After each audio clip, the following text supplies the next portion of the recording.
We often assume that more money means more happiness, but research shows that is not always true. It's how we use our money that matters. Author Morgan Housel just released a book on this called The Art of Spending. Our own guide to personal finance. Mark Ting is a fan and is here to tell us more. Mark, a partner with Foundation Wealth. Good to see you, Mark. Yeah, happy to be here. Why isn't more money meaning more happiness? Well, who's the richest man in the world right now? Well, it's not Bezos. Is it Musk? Is he a happy person? It's a good question for him.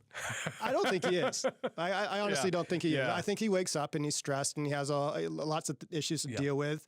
And we also see on the wealthier scale, we see a lot of common problems. We see a lot of divorces. We see a lot of estranged kids. So money is obviously important. You need your basics covered, but having more money doesn't not mean you're going to be happier. So I would not switch places with Elon Musk or anybody on the top 10. I'm quite content where I am right now. And that's it. So I also wouldn't want to be on the opposite end of the spectrum where I'm living on the streets. So what they found with the studies is when people are on their deathbed and they're reminiscing about what made them happy, what they did and what regrets they have, they often said, those 6 friends that you've had forever and your family, spending time with them, that's what makes people really happy. And again, a lot of people on the rich side, that's their biggest regrets, that they put money over those things. So finding that happy medium of being content is actually what the book is saying we should be striving for. So a bit more on the book. How else did your feelings change, or did they change once you've read this latest book from Morgan Housel?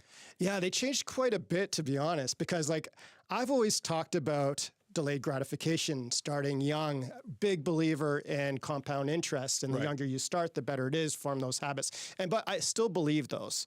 But I just spent the last 7 days 24/7 with my son. We went on a trip and he's in that age, 20 years old.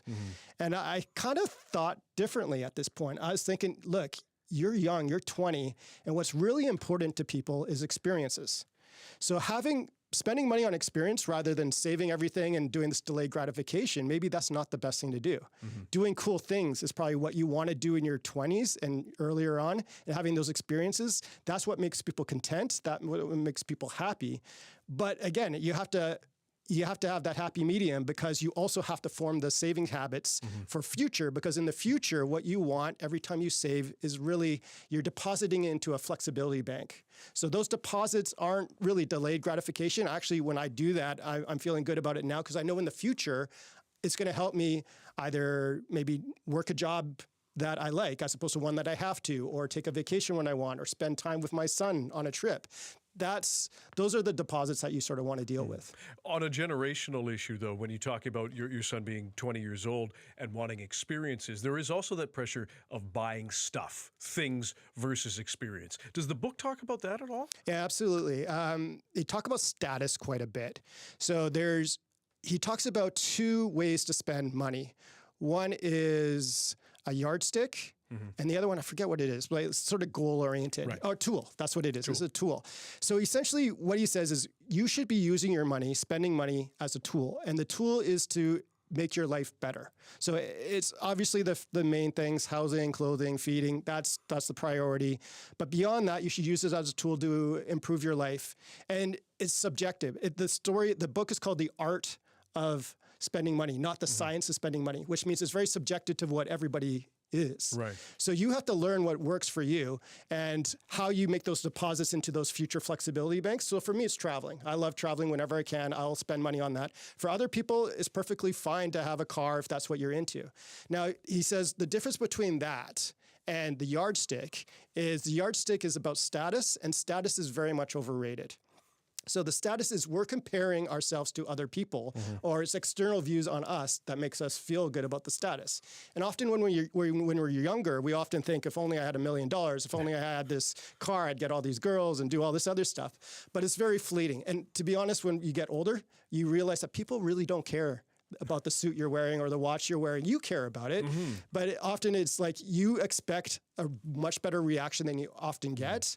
And he's basically saying, if you live your life from the eyes of other people, you're going to be disappointed and you're not going to be content. And we see that pressure certainly with people of all ages in the age of social media, chasing likes, watching what appear to be glamorous lives, but a lot of that is simply curated and in more recently, AI'd, if I can call it that, right? So it doesn't always, it's not always real.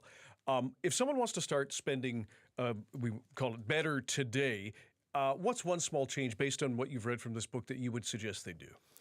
I guess, well, read the book and read. It's a good start. Read his 2 other books, Yep. Morgan Housel's 2 other books. Very, very good books. I'd actually read them in order. The reason I like them is people will finish these books. Every chapter is different. But in terms of specific, he gives an example of what people can do. And he says, when you buy something or when you purchase something, pretend you're on a deserted island. Okay. And whatever you buy, is it utilitarian or is it for status? So if you're on this deserted island, are you going to buy like a 4x4 or are you going to buy a Lamborghini? It makes sense to buy the Lamborghini. Are you going to live in a big mansion or are you going to live in a smaller house, but with someone that you love or with friends? You make those decisions. So you got to think, if I'm on a deserted island and no one else can see or know what I'm buying or doing with my money, would I make these decisions? So yes, that's probably a good start for most people. Sort of working it, thinking in isolation rather than thinking about what other people are going to look down on you, right? Not down on you, but even they're not there, right? That's the idea? Don't even factor them in. Yeah. Like you're trying to impress people that are strangers. Like care about the people that you like. Spend money on those 6 friends that we talked about. You think about it. Like when you talk to people about what is their happiest time of life, they often say high school or early 20s.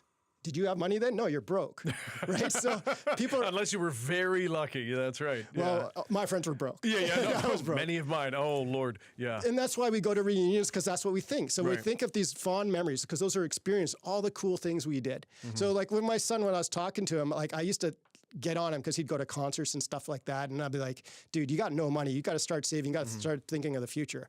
But then I was like, well, my son's done some cool things. He's lived in Japan for a couple of years on his own dime. He's like worked there. If he goes to a concert, I actually think that's kind of a good thing. He went there with his friends, went to Seattle, saw a K-pop band. And there you go, it was fine. Now, on the flip side, he wanted to go to another one called Twice, and tickets were $2,000. And I said, well, that doesn't make sense. That's the happy medium. Happy medium is what we're aiming for. Mark Ting, our guide to personal finance and a partner of Foundation Wealth. We really appreciate your time. Thanks for joining us. Thank you. Mark joins us every week at this time.